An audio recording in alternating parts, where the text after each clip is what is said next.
manalo is focus lang sa pag-iibon. Pero pag walang focus sa pag-iibon, wala tayong magagawa. Para sa akin Opo. every race, I was a newbie. Ayun. Lagi ako newbie. Pagdating dun sa mga ibon na madaling mauhaw, saka mga tumutukod. Prepare your warrior as an athlete. Hmm. Because athlete knows how to work to compete in Olympic. Hmm. Sabi na lang natin Olympic kasi bago sila sumabak sa Olympic, days and comes and years bago sila i-prepare Opo. para manalo. Welcome back sa Herbin's Love.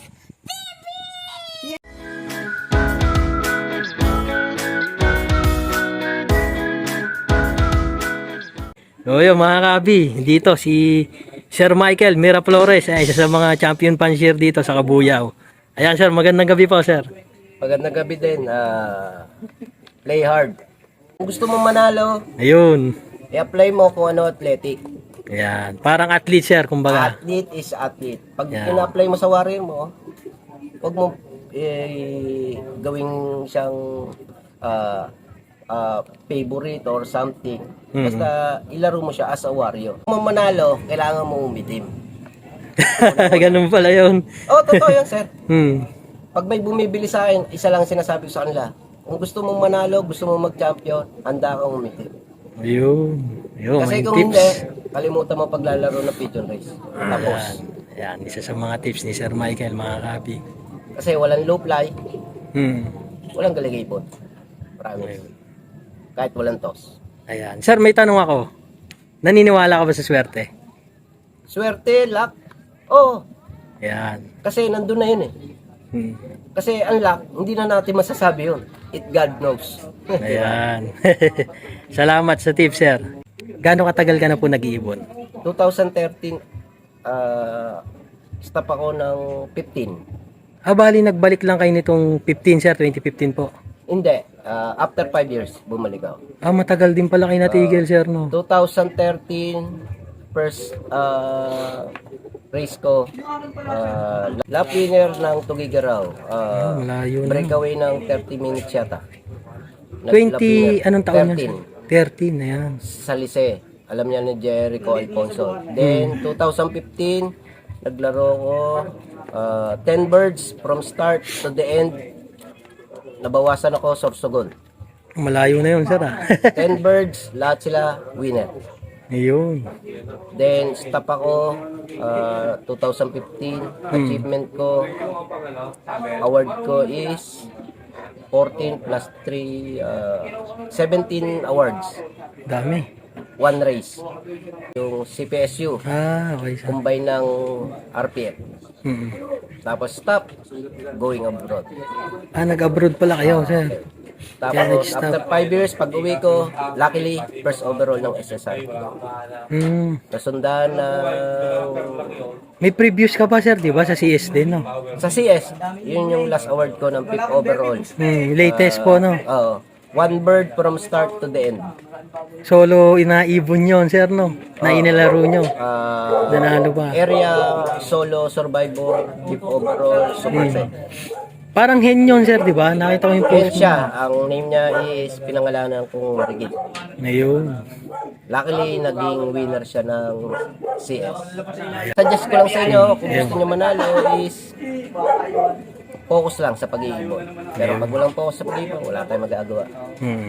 Loser. So, ayun, yung tips ni Sir Michael Miraflores, mga kabi. Kung ayaw niyo umitim sa bubong, kalimutan niyo mag-ibon. Kasi walang force fly, tapos wala pa kayong self-toss. And Ayun. Based on experience ni Sir Michael, sir. walang And magaling proven na na. linyada sa masipag mag-ibon. Ayun. Kasi kung bumili ka man ng $3 million na ibon, kung hindi mo naman kayang hawakan o kaya mong gampanan ang bilang pasir, tigilan mo na pag-ibon. Sayang lang. Ayun. Kahit anong linyada, pwedeng lumipad hanggang dulo, kaya nilang maging mabilis hanggang dulo, kung nasa sa'yo. Based sa pansier, hindi sa ibon. Promise. Ngayon. So, ano sir, ngayong NDR sir, bali sa CS ka lang ba naglalaro ngayon? CSWRPC? Dalawa nilalaro ko, isang Ibra saka isang CS. Okay sir. Dalawang ibon sa CS, dalawang ibon, di bali tatlo yun, nawala yung isa wala tayong magagawa kung ano nangyari. Pero meron pa rin ako live sa Motor Cup na dalawang isasampa mamaya. Hopefully, bumaka tayo sa Ibra, wala pa akong trophy sa Ibra. Ayun. Coming soon sir. Good luck. Sabi ko, Bali, kahit pa Chupas, sabi ko, Apo, ang club lang na wala akong trophy sa'yo. safe ra. Ayun, good luck sir. Nag-fundraise, hindi ako nakakuha ng trophy kasi fourth overall lang ako. Konti na lang sir. Hanggang third lang daw sila. Pang fourth lang, wala. Parang pansin ko sir, yung mga nilalaro mo, mga ilang pieces lang, no? Hindi ka masyadong marami maglaro ng iba. Accidentally. Pero pag nag-focus talaga ako sa isang club or gusto ko maglaro, more or less 10 lang talaga ako. 10 lang tama ang maximum ko. So, konti lang pala talaga. As of now, wala talagang breeder. Hmm. Ako yung panser, hindi mo pwedeng bilyan. So, totoo lang. Kasi walang breeder. Lahat yan hinihiram lang sa awa ng Diyos, mabait lang ang tao sa akin. Ayun. Pinapagamit nila sa akin, nililipad ko lang. Pero sa totoo lang, kung gusto mo manalo, kung kukuha ka sa akin, pwede naman. Iga-guide lang kita. Ayun. Kasi lahat ng ibon may potential. Promise. Ayan. Walang ibon na mahina. Walang ibon na malakas. Lahat yan sa panser, sa naglilipad. Para sa akin lang yan. Parang sa handler sir, sa pag-handling na no. Ayun. Walang magaling na ibon, walang mahinang ibon. Nasa handler yan. Promise. So ayun sir, maraming salamat sa Kaya tips sir. sa mga pinopost ni Boss Harvest Loop na nagko-comment ako. Minsan corny yung dating pero Real talk sir. real talk yan. Ayan. Pero salamat sir, at least yun nga, yung sharing yung mahalaga rin dun eh. At Kahit least, tanungin mo- mas marami kasi newbie talaga sir. Ang daming newbie ngayon. Maraming newbie, maraming magaling na ibon. Kasi sir, pag nabasa nila yun, may nakukuha silang sir, idea. Yan. Oo. Napakahaba nung Okay lang sir. Para sa akin Opo. every race, I was a newbie. Ayun. Lagi ako newbie. Bakit ka mo? Kasi magkakaiba yung hawak kong ibon. Wala akong sariling linyada. Kaya ako, newbie every time na magre-race ako. North or South, newbie ako. Ayun. Kung manalo man ako, newbie pa rin ako. Ayan. Pag tinanong mo ako, newbie pa rin ako. Kasi, hindi ko alam talaga ang sport ng pigeon race. Kasi kahit tanungin mo yung mga gagaling, sasabihin lang sa'yo na ang pigeon race, mahiwaga. Kaya para sa akin, newbie lagi ako. Kasi hindi ko kayang explain fluke, kahit nga yung Hubbard, hindi nasagot eh. Tayo pa kaya. Ang homing pigeon, hindi nila nasagot ang Hubbard niya. Tayo pa kaya. Kaya ako, newbie lang ako pag naglilipad. Walang veterano talagang masasabi na siguro sila may sariling linyaga, kaya veterano. Pero ako wala, promise. Wala akong sariling linyaga. Apo. Dun sir sa dun sa post ko kanina, yung sa pagdating dun sa mga ibon na madaling mauhaw, saka mga tumutukod, pwede nyo ba kaming ma-share sir ng idea or knowledge nyo or experience about doon? Actually, nasagot ko na yun eh. May kling salita lang. Prepare your warrior as an athlete.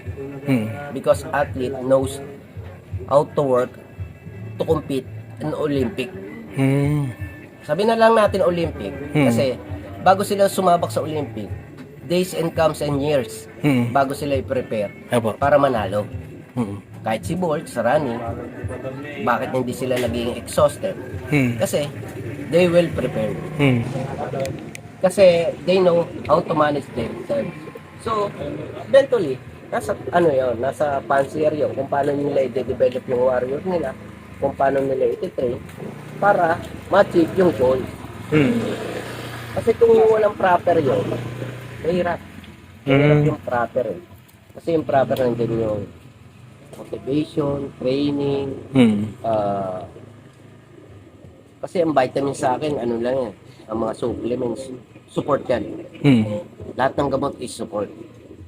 Ang support kasi, sa week lang yan. Ang week, yun yung mga hinihingan. So, Kung iisipin mo, pag mga hinihingal is mga week lang.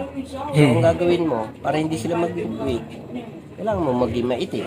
Pagpaluplay, magtos, bantayan ng ibon mo, individually pagdating ng hapon, isa-isa mo lang silang tigba. Hindi yung pag naging bigay ka ng vitamins, okay na, mali yun. Lalo na pagdating ng derby.